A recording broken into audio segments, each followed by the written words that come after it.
Okay, our subject is difficulty, and I'm going to welcome people bringing up poems they think are good examples of difficulty, pro or con. As some of you know, I am pro difficulty. At its best, it can be a lot of fun. I'll start just as a way to get us going. How many people here knew that Michelangelo sonnet about how difficult it was painting the Sistine Chapel in Gail Mazur's translation, where he ends by saying, "I am not a painter." Do I get credit for introducing you to that? Yes. That's great, Mike. And I'm assuming that it was fun to read. Anything else about it? I think it's interesting that in the book you have that paired with the Why I'm Not a Painter by Frank O'Hara. Yeah. I really like that poem. The idea that I thought was really cool in the poem that relates to this is that it's all sort of in the negative. It's like, why I'm not a painter. Yes. He says... And Mike Elberg takes out sardines. Yeah, he takes out the sardines and he says, like, I'm writing about orange. Pretty soon it's a whole page. But then, I finished, it's 12 poems, I call it Oranges, but I haven't mentioned orange yet. So that the word no and not really plays a tremendous role. Yeah, and just sort of the idea that to make a really great poem or piece of art, you don't just go straight for what you're shooting at. You actually sort of want to see it from all the different angles that aren't exactly what you're looking for, like the oranges. Possibly for the writer as for the reader, for the artist as well as the person who looks at the painting. Sure, yeah. A lot of the fun is in the negative, difficult, frustrating part. Right. And I'm not a painter, I've tried, presumably, and I just can't paint well enough.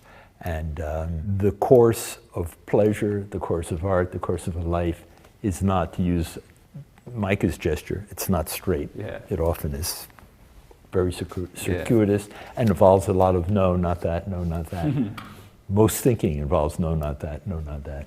I think with the Michelangelo poem, what struck me most, and I think what you allude to also, is the performance of humility that occurs at the end, which is different than I am not a painter. than O'Hara's poem, I think, where he really is grappling with a more authentic humility. I think in Michelangelo's poem, there's sort of a false humility that he's putting forth that is its own sort of pride, I think, in a way. I'm not sure I agree with that, because I know it's possible to be really good at something and not enjoy it. And to complain about it, and other people say, oh, but you're great at this, you should be doing it. And no, you don't enjoy it. And maybe you don't meet your standards either. Yeah, go ahead. I was just going to say, I don't feel like Michelangelo enjoys this process. A lot of what I read into the poem is his physical pain while creating this beautiful thing, which was very meta difficult for me, because I see, for example, with Elizabeth Bishop, she has these beautiful poems, and then you go back, I didn't realize that she goes through draft after draft and just scratches so much. In her case, leaving holes where she can't think of a word for a year or two. Perfectly. The way I interpret what Elizabeth said in response to your disagreement is, in both cases, it's using your ordinary social skills. You know when somebody is posing as humble, you know when they're enjoying complaining about their physical difficulty, and you may not enjoy the contorted position you're in to get a piece of work done, but you enjoy telling your friends that it's hell. That's true. In fact, I'm going to enjoy writing a double sonnet. Reading this in Italian. I'm going to write a beautifully written, metrical composed double sonnet. It's like calling up your friend and saying, you think you had a hard day?